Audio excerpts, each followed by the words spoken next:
जय हिंद विद्यार्थी मित्रांनो. तुम्हाला माहिती असेल आपल्याकडे दरवर्षी काय दिला जातो? पद्म पुरस्कार दिला जातो. हा पद्म पुरस्कार कुणाला दिला जातो?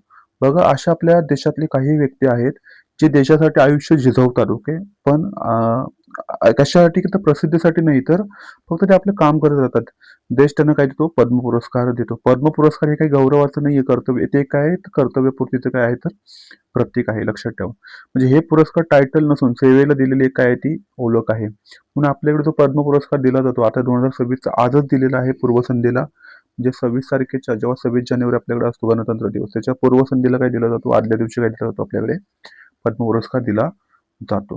सो आपल्याला दिलेला हा पद्म पुरस्कार 2026 कुणाकुणाला दिलेत, कसे दिलेले आहेत, ओके, कोणकोणत्या क्षेत्राबद्दल दिलेले आहेत आणि ऍक्च्युली पद्म पुरस्कार म्हणजे काय आहे. नंतर याच्यावर खूप सारे क्वेश्चन येणारे एक्झामला विचारू शकतात. इव्हन एमपीएससी युपीएससीला नाही तर येणारी एसएससी असेल, आयबीपीएस असेल, या सर्व एक्झामवर याचे क्वेश्चन विचारला जाऊ शकतो. या सर्वांची आपण माहिती आजच्या व्हिडिओमध्ये घेणार आहोत. शेवटपर्यंत व्हिडिओ बघा. आवडला तर नक्की लाईक करा, शेअर करा आणि सबस्क्राईब करा. ओके. पद्म पुरस्काराबद्दल आपण माहिती बघूया. पहिल्यांदा पद्म पुरस्कार आपल्याकडे दिला जातो, तो किती याच्यासाठी दिला जातो? तिघांसाठी दिला जातो. पद्मविभूषण सर्वात उच्च. 2 नंबरचा नागरी पुरस्कार आपल्याकडे पद्म अवॉर्डला म्हटलं जातं. पहिला आपला आहे भारतरत्न, 2 नंबर आहे पद्मविभूषण, नंतर आहे पद्मभूषण आणि नंतर येतो पद्मश्री. ओके. सो आपल्याकडे या वर्षी जो पुरस्कार दिलेला आहे तो आज तर बघा 25 तारीख, इथे 25 तारीख बघा, 25 तारीख 25 जानेवारी 2026 ला दिलेला one of the highest civilian award आहे हा. कशासाठी दिला जातो आपण पुढे तर बघूच ते, पण social work, public affairs, science आणि इथे इंजिनिअरिंग, ट्रेड, इंडस्ट्री याच्यामध्ये जे काही उल्लेखनीय कामगिरी करतात त्यांच्यासाठी हा पद्मविभूषण दिला जातो. ओके. त्यातलं हायेस्ट कोण आहे तर विभूषण लक्षात ठेवायचं. विभूषण नंतर काय लक्षात ठेवायचं? भूषण लक्षात ठेवायचं आणि भूषण नंतर काय लक्षात ठेवायचं? पद्मभूषण नंतर पद्मश्री आणि सर्वात हायेस्ट काय तर आपलं भारतरत्न. भारतरत्न. ओके. सो पद्मविभूषण, पद्मभूषण आणि पद्मश्री असे ह्या वर्षी आपल्या राष्ट्रपतींमार्फत दिले जातात. दरवर्षी दिले जातात. ते पण 25 तारखेला ते डिक्लेअर केले जातात. ओके. आणि मार्च, एप्रिल, मे मध्ये त्याचे काय केलं जातं? ते म्हणतात ना, ते फॅसिलेट केले जातात, दिले जातात. ओके. सो ह्या वर्षी एकूण 131 पद्म अवॉर्ड काय गेलेले आहेत, जाहीर करण्यात आलेले आहेत. ओके. सो त्याच्यामध्ये कशी लिस्ट आहे बघा. त्याच्यामध्ये 5 पद्मविभूषण आहेत, 13 पद्मभूषण आहेत, पुढे आपण त्याचा अभ्यास करू. 113 पद्मश्री आहेत आणि त्यातले 19 अवॉर्ड हे कसे आहेत तर वुमेन आहेत. याच्यावर पण एक क्वेश्चन विचारेल तुम्हाला, लिहून ठेवा तुम्ही तुमच्या नोट्समध्ये. 6% कसे आहेत तर फॉरेनर्स आहेत आणि 16% कसे आहेत तर पॉस्टमस, म्हणजेच काय मरणोत्तर त्यांना काय दिलेला आहे? पुरस्कार दिला आहे. ओके. सो काय काय लक्षात ठेवाय तुम्ही इथे 3 महत्वाचं आहे. एकूण किती याच्यासाठी दिलेलं आहे तर 131. कशी डिवाइड केले ते 5 5 नंतर 5 नंतर बघा 13 हे काय आहेत? पद्मभूषण आहेत आणि 113 काय आहेत? पद्मश्री आहेत. ओके. आणि 19 महिलांना काय दिलेलं आहे तर पद्म अवॉर्ड दिलेला आहे. 6 फॉरेनर्स आहेत आणि 16 काय आहेत तर मरणोत्तर दिलेलं आहे. त्यातल्या आपल्याला ह्या 6 व्यक्ती महत्वाच्या आहेत, 5 व्यक्ती महत्वाच्या आहेत. कोणत्या? ज्यांना पद्मविभूषण भेटलेले आहे. त्यातले आपले धर्मेंद्र पाजी, ज्यांना आर्ट्समध्ये, कलामध्ये त्यांना काय भेटलेलं आहे? महाराष्ट्राचे बिलॉंग करतात ते, म्हणून आपल्याला महत्वाचा आहे क्वेश्चन. मी पुढे महाराष्ट्रासाठी हायलाईट करून ठेवले, जे महाराष्ट्रीय ज्यांना पद्म अवॉर्ड भेटलेला आहे. केटी थॉमस सुद्धा पब्लिक अफेअर्समध्ये त्यांना काय भेटलेलं आहे? त्याची पण डिटेल मी पुढे घेतोय तुम्हाला. केरळचे आहेत. MS रंजम आर्ट्स यांना सुद्धा भेटलेलं आहे. श्री P नारायण आणि VS अच्युतानंदन पोस्टमत म्हणजे मरणोत्तर. पोस्टमत म्हणजे काय? मरणोत्तर. यांना काय भेटलेला आहे तो? पद्मविभूषण. लक्षात घ्या, 2 नंबरचा नागरिक पुरस्कार आहे. तो आपल्याला पुढे यांची माहिती बघायची आहे. पद्म पुरस्कार थोडक्यात काय आपण त्याची माहिती घेऊया. पद्म पुरस्कार काय आहे तर पद्म पुरस्कार हे असा पुरस्कार सरकारकडून दिलेला एक नागरी सन्मान आहे, ज्यांनी उल्लेखनीय कामगिरी केलेली आहे सरकारमध्ये किंवा आपल्या देशामध्ये ज्यांचं काय आहे उल्लेखनीय काम आहे, अशा व्यक्तींना हा पुरस्कार दिला जातो. ओके. उत्कृष्ट आणि विशेष अपवादात्मक जे काम करतात त्यांच्यासाठी हा पुरस्कार दिला जातो. ओके. आणि दुसऱ्या क्रमांकाचा काय आहे? हा सेकंड रँक आहे, सर्वोच्च नागरी पुरस्कार आहे. ओके. सो कोणकोणत्या क्षेत्रात कशा पद्धतीने आपल्याकडे सर्वोच्च नागरी पुरस्कार कोणता असेल आपल्याकडे तर भारतरत्न. 2 नंबर पद्मविभूषण. दुसऱ्या क्रमांकाचा एक्सेप्शनल म्हटलंय, डिस्टिंग्विश, अतिशय अपवादात्मक भारतरत्न आहे. एक्सेप्शनल डिस्टिंग्विश सर्व्हिस असेल तर पद्मविभूषण. म्हणजे बघा धर्मेंद्र पाजी किती सिनेमांमध्ये काम केले त्यांनी, 300 पेक्षा जास्त सिनेमांमध्ये त्यांनी काम केलेलं आहे. ओके. सो दुसरा आहे Padma Bhushan. Service high order.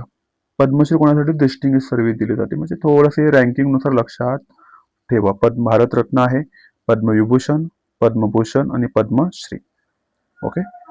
So पुढे स्थापना काही झालेली आहे या पुरस्काराची, तर 1954ला 3 पुरस्कार होते, पद्मविभूषण, पद्मभूषण, पद्मश्री. भारतरत्न स्वतंत्रपणे दिला जातो. कोणकोणत्या क्षेत्रांसाठी दिला जातो? कला, साहित्य, सार्वजनिक कार्य, समाजसेवा, विज्ञानमध्ये काही जर तुम्ही महत्वाची कामगिरी केली असेल, व्यापार उद्योग, वैद्यकीय सेवा, क्रीडा आणि नागरी सेवा. महत्वाचे नियम काय आहेत? परंतु प्रोफेसर कोणती पदवी, उपाधी किंवा टायटल नाही आहेत आपल्याकडे. माहित ना आर्टिकल 18 मध्ये काय नाही, टायटल वगैरे वापरणं बंदी आहे आपल्याकडे, बंदी आहे. नावासोबत पद्मश्री, पद्मभूषण वापरता येत नाही. मरणोत्तर पुरस्कार देणं काय आहे? शक्य आहे. दरवर्षी प्रजासत्ताकाच्या पूर्वसंध्येला म्हणजे 25 तारखेला काय दिले जातात त्याची घोषणा केली जाते.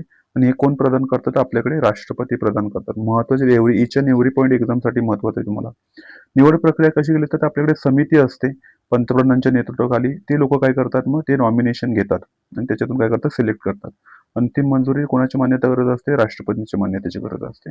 आता मागाशीची नावं पण 5 नाव वाचली त्यांची बघूया आपण. पद्मविभूषण ज्यांना भेटलेलं आहे, आपले धर्मेंद्र सिंग देओल, ज्यांना आपण लाडाने धर्मेंद्र म्हणतो, म्हणजे पाजी म्हणतो आपण, त्यांना मरणोत्तर दिलेलं आहे.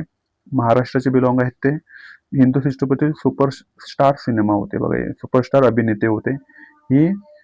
ही मॅन ऑफ बॉलिवूड अशी त्यांची काय आहे ओळख. येणाऱ्या एक्झामला याच्यावर क्वेश्चन असू शकतो, मी तुम्हाला अर्थ लिहून देतोय. कशावर क्वेश्चन असू शकतो? ही मॅन ऑफ बॉलिवूड म्हणून कुणाला ओळखलं जातं? तर आपल्याकडे धर्मेंद्र पाचे.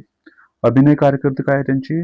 300+ चित्रपट आणि महत्वाचा सिनेमा सर्वांना माहिती असेल आपल्याला, शोले. काय भूमिका केली मित्रांनो माहिती असेल, तुम्ही सर्वांनी बघितलं असेल शोले पिक्चर, म्हणजे अजरामर पिक्चर आहे तो. आजही शोले म्हटलं की आपल्याला ईच अँड एव्हरी मिनिटमध्ये काय काय आहे म्हणजे कोणकोणते सीन आहेत आजही लक्षात येतात. एवढा तो चित्रपट काय होता? फेमस झालेला आहे. भारतीय चित्रपटसृष्टीचा सांस्कृतिक वारसा त्यांनी चालवलेला आहे आणि सामान्य माणसाची जोडलेली भूमिका, लोकप्रियता, याच्यामुळे त्यांना हा पुरस्कार देण्यात आलेला आहे. आणि मरणोत्तर दिलंय. कसं दिलेलं आहे? मरणोत्तर. पुढच्या केटी थॉमस यांनी दिले, ते सामाजिक कार्यासाठी यांना देण्यात आलेलं आहे. सर्वोच्च न्यायालयाचे ते काय होते? न्यायमूर्ती होते. घटनात्मक मूल्यांचे समर्थक केलं त्यांनी. सामाजिक न्याय व नैतिकतेवर त्यांनी भर दिलेला आहे. स्वतंत्र आणि निडर भूमिका सुद्धा त्यांनी काय केलेली आहे? मांडलेली आहे. ओके. पुढे सौ एन राजम, उत्तर प्रदेशचे होते. आर्ट्स आणि म्युझिकसाठी दिलेला आहे. प्रसिद्ध शास्त्रीय वायोलन वादक होते हे. हा 5 पॉईंट महत्वाचा आहे. आणि महिला योगदानाचे त्यांना काय म्हटलं जाते? प्रतीक म्हटलं जातं. पुढे पी नारायण, साहित्य आणि शिक्षणामध्ये विचारवंत आणि लेखक होते ते. ज्ञान परंपरा. ओके. ह्याच्यावर तुम्हाला क्वेश्चन विचारलं कोणत्या राज्याचे आहेत. आणि पुढचे आहेत अच्युतानंद मरणोत्तर यांना दिलेलं आहे. केरळाचे आहे. सार्वजनिक कार्यामध्ये त्यांना दिलेलं आहे. केरळचे काय ते माजी मुख्यमंत्री होते. आणखी शेतकरी कामगार चळवळीचे ते नेते म्हणून ओळखले जात होते. भ्रष्टाचाराविरुद्ध त्यांनी डाव्या चळवळीचे प्रमुख, सीपीआय म्हणतो आपण. डाव्या चळवळी म्हणजे काय? सीपीआय. सो लक्षात ठेवा. पुढे आपला एक सर्वांचा आवडता क्रिकेटपटू, आपल्या भारतीय क्रिकेट संघाचा माजी कर्णधार रोहित शर्माला सुद्धा काय देण्यात आलेलं आहे? पद्मश्री दिलेला आहे त्याच्या उल्लेखनीय कामगिरीसाठी. कारण का नुकताच त्यांनी आपल्याला माहिती असेल वर्ल्ड कप जिंकून दिले आपल्याला 2024 मध्ये, 25 मध्ये आपल्याला काय दिलं? T20 वर्ल्ड कप सुद्धा त्यांनी काय केलेलं आपल्याला जिंकून दिलेलं आहे. लक्षात ठेवा. पुढे आता काही महत्वाचे पद्मभूषण कोण दिले ते पण, त्यातले पण महाराष्ट्रातले मी तुम्हाला इथे काही घ्यायचे आपल्याला, आणि येणाऱ्या एक्झामला याच्यावर क्वेश्चन येऊ शकतो. सो महाराष्ट्रातले कोणकोणते लक्षात ठेवा. पहिले अलका याग्निक, ज्यांना आर्ट्समध्ये महाराष्ट्राचे आहेत. नंतर पियुष पांडे आर्टमध्ये, हे पद्मभूषण आहे लक्षात ठेवा. 2-3 नंबरचा.